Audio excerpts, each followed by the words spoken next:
Station gang, and welcome back to Surrounded by Short Boxes with your boy Stu from Dr. Doom's Fan Club. This show is, of course, a weekly spotlight on some of my favorite back issues from the personal collection and what I love about them so much. Today, in light of the great Fantastic Four trailer that recently dropped, I had to go and grab one of my all-time favorite Fantastic Four comics and Galactus stories in particular. Fantastic Four 257 from 1983, both written and drawn by John Byrne. This one's a bit weird in that I'm really just spending my time today talking about the Galactus tale that really occurs in the first half of this book, the first 12 pages, and not the second half of the book. But though it's only 12 pages, what Byrne's able to pull off in that short span in this issue is unreal. The events that take place in this book will go on to have profound effect on the Marvel Universe, consequences from the destruction of the Skrull Throneworld playing out across issues of the Fantastic Four, Avengers in particular, and I think even showing up in Uncanny X-Men as well. So, poetic, Shakespearean, beautifully illustrated and written. For me, an all-timer when it comes to the character of Galactus and what purpose he serves inside the Marvel Universe as a brother, son, husband, and father to death. Let's take a look inside at what makes this one so special. All right, a bit of setup. 14 issues ago, in issue 243, Galactus, the Devourer of Worlds, was laid low in battle, courtesy of a 1-2 combo from the Avengers and the Fantastic Four. First, Doctor Strange hit him with the images of Icon, which is basically Ghost Rider's Pen and Stare in spell form.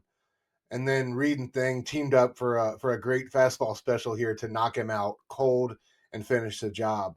And then moving on in issue 244, Galactus had his life saved by Reed Richards in a move that's going to reverberate throughout the Marvel cosmos. Both Reed and the Skrull's Throneworld will soon face the consequences of this decision. And Reed's later going to be put on trial for his actions in another classic John Byrne Fantastic Four arc, The Trial of Reed Richards, which begins in issue 262. Anyway, Galactus in 244 is famished to the brink of death. He's in desperate need of energy and now looking to consume Earth. He presents the heroes of Earth with quite the dilemma. Kill me or I'm feasting on your planet. Reed refuses to accept this alternative and instead locates 6 planets in the cosmos without life upon them that are ripe for his consumption.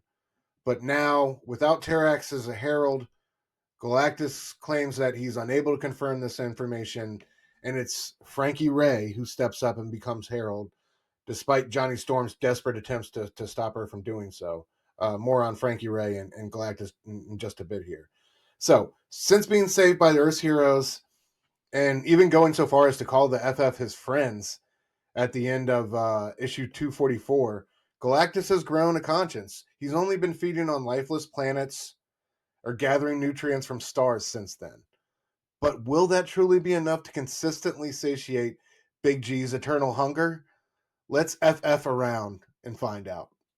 One of my favorite things about John Byrne's approach to comics, both as a writer and an artist, is how he chooses to open an issue.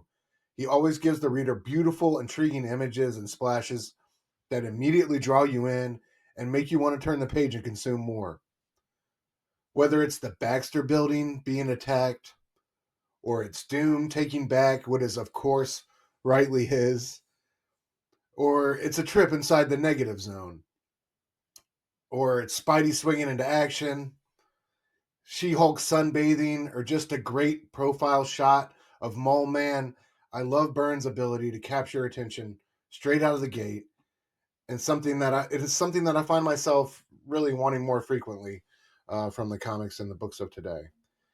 So this constant presence of incredible opening salvos is just one of the many reasons that this run is an all-timer for me, and that Byrne's writing and drawing here on Fantastic Four stand shoulder to shoulder with any of the all-time great runs. And to me, he's only eclipsed by King Kirby himself when it comes to drawing the character of Galactus. Now, in reference to this opening technique we're talking about, it is beautifully employed here as we get this killer opening title shot, fragments, and man, does Galactus have a startling confession for us, right? As he reveals that I am dying. Wait, what? Again? From here, Byrne doubles down on the beautiful art and storytelling as we turn the page, only to get this epic double-page splash of Galactus traveling through the cosmos as he narrates the moral conflict that he has been racked with lately and how it's contributed to his desperate hunger. He knows this familiar feeling and he recognizes that with it must come the death of a planet teeming with life. And Galactus is loath to answer this horrible calling.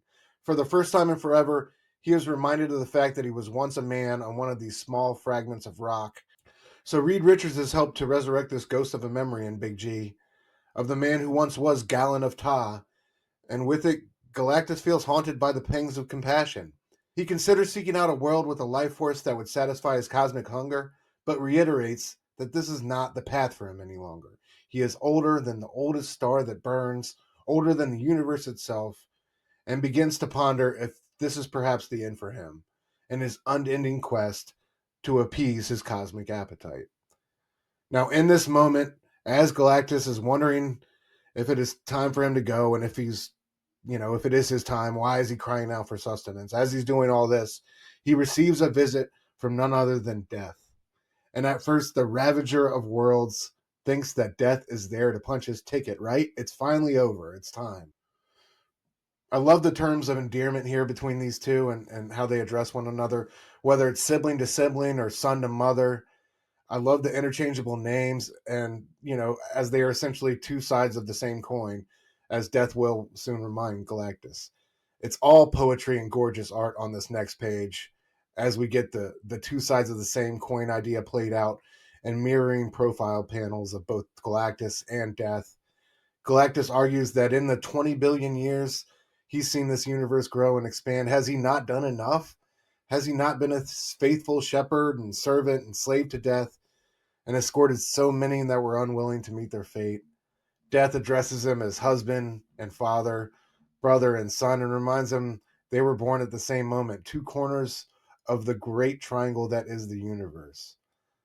One of my very favorite lines in this comic is here when she says, "It is a tangled garden which you and I must ever weed," as Death implores him to remember his purpose in the grand scheme of things and the burden of his responsibility when it comes to the balance of the universe. She also really gets inside his head by reminding him that, yes, he was once human. And with that essence still echoing around inside of him, perhaps there's always going to be greater forces at play that are always going to be beyond his ability to comprehend them. I thought that was fantastic. After delivering this gentle but firm reminder, Death disappears and leaves Galactus to it. And with this renewed vigor and purpose, it's planet munching time, baby. The time for petty human morality is over. Galactus is retethered to that higher calling, and he cannot shirk his duty. In his own words, "No more to debate the correctness of that which I do. Such terms have little meaning to me now. The die is cast. Let the great game commence." Rutrow. Galactus immediately summons his Herald Nova in a scene which we saw previewed in the last issue. Nova, aka Frankie Raye, is a integral part of this story arc and a huge reason that Galactus spared Earth from consumption in the first place. As we mentioned earlier, back in FF 244, Reed found 6 uninhabited worlds that were ripe for Galactus to consume harmlessly, but he was still without a herald to travel the cosmos and also find him future planets to fill his belly with, right? Frankie Raye stepped up, offered to be the new herald, and at the time, Galactus didn't really have the energy to grant her powers, but she shows him that she already had a power set herself by flaming on. He found that acceptable and agreed to make her his herald. Johnny tried to stop her, as the rest of the family tried to hold him back. But Frankie was transformed into a being capable of traveling through the depths of space unaided. She took off, and flew off into space. Johnny tried to follow her, but his oxygen, ran out and he flamed off, unfortunately. So Galactus informs Nova that he's ready for dinner, and she has just the dish, the Skrull Throneworld. Yeesh. He's caught a bit off guard by the quickness of her reply and her immediate confirmation. Quote, "Another inhabited planet? Is it all to begin again so quickly? The decision is made and not a second lapses ere I must act upon it." And Nova feels the presence of the just departed Death in the air, right? And I love how Byrne has her describe it as, quote, like the cold breath out of an ancient tomb. I love that description. She notes that things are going on beyond her comprehension here, and she does note Galactus losing his purpose. But, as she leads Galactus to the Skrull's throne world, we get a wild confession from her. Nova's got a thing for the Devourer of Worlds. She's fallen in love with Galactus. She says, quote, I find him absolutely irresistible. His power, his omniscient aloofness. As she's lost daydreaming, thinking about her boo, Galactus, and his square purple pupils, she finds herself in the middle of the Skull Armada. But she completely eviscerates the entire armada, and from the looks of it, the Skrulls don't even get a shot off. They notice her, and by the time they're done noticing her, she has torn her way through the entirety of their ships. I got to say, this was a really fun and badass transition from Byrne. Nova kind of going clueless and stuck in her head for Galactus to kill mode in a stunning fashion, man. And she made quick work of this entire fleet of Skull warships. A million miles away, the Skulls are panicking, bickering with one another, baffled as to how they could have been found out after keeping, their corner of the galaxy cloaked from Galactus for a millennia. The Skrulls and their energy dampening field first appeared when it was last used to hide that galaxy from the Silver Surfer when he passed through back in Fantastic Four number 48. So it's been a minute.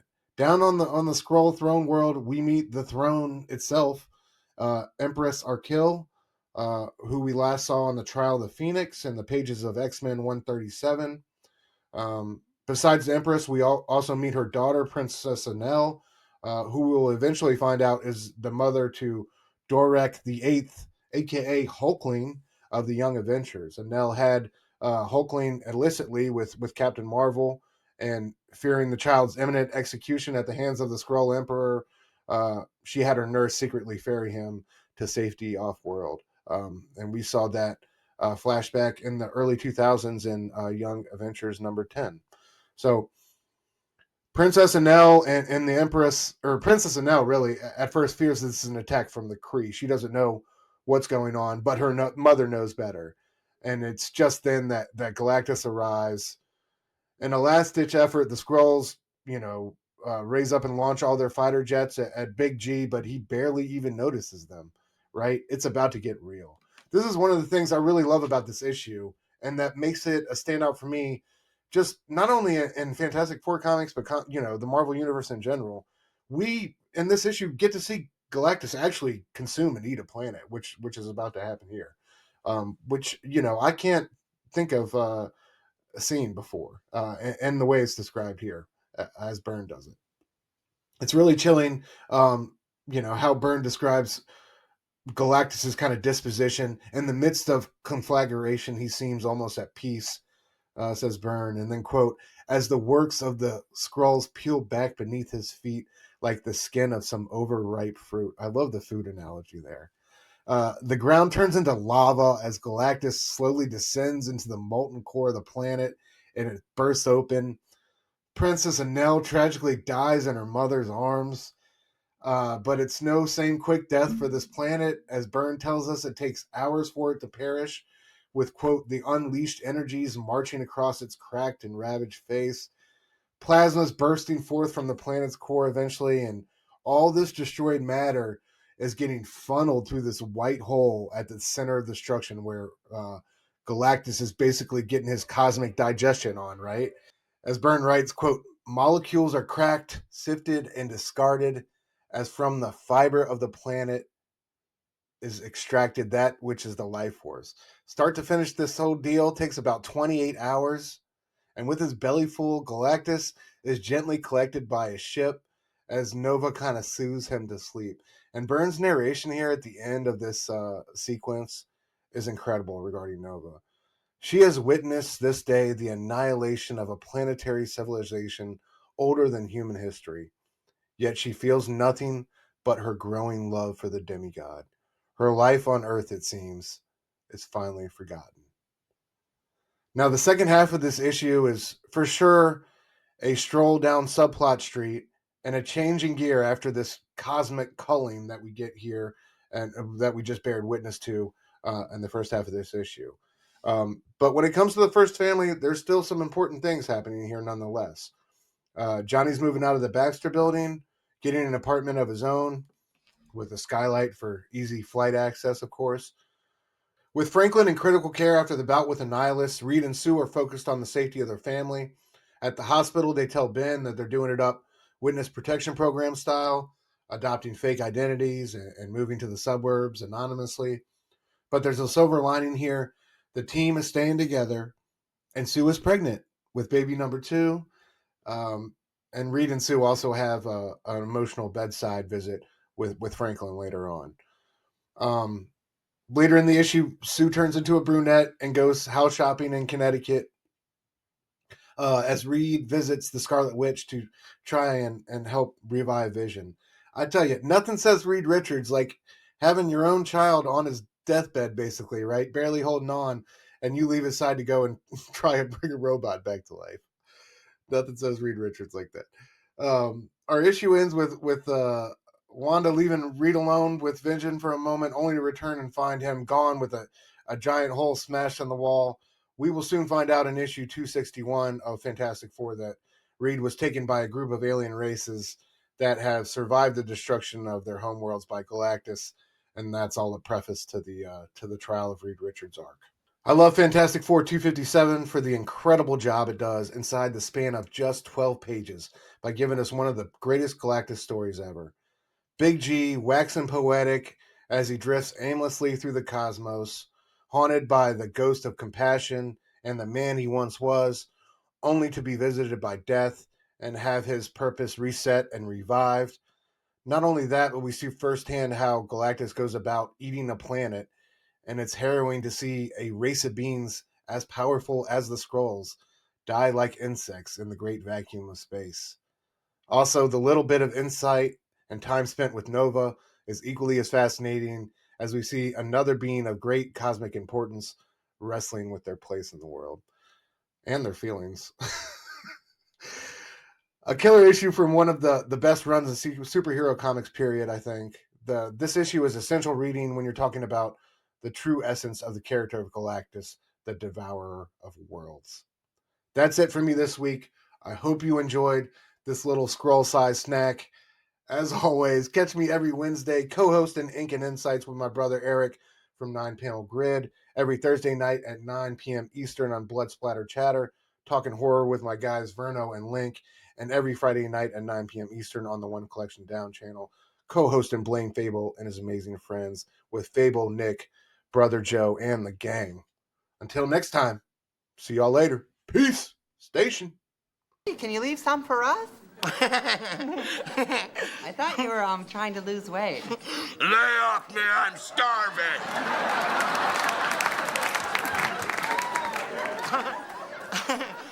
Diet starts Monday.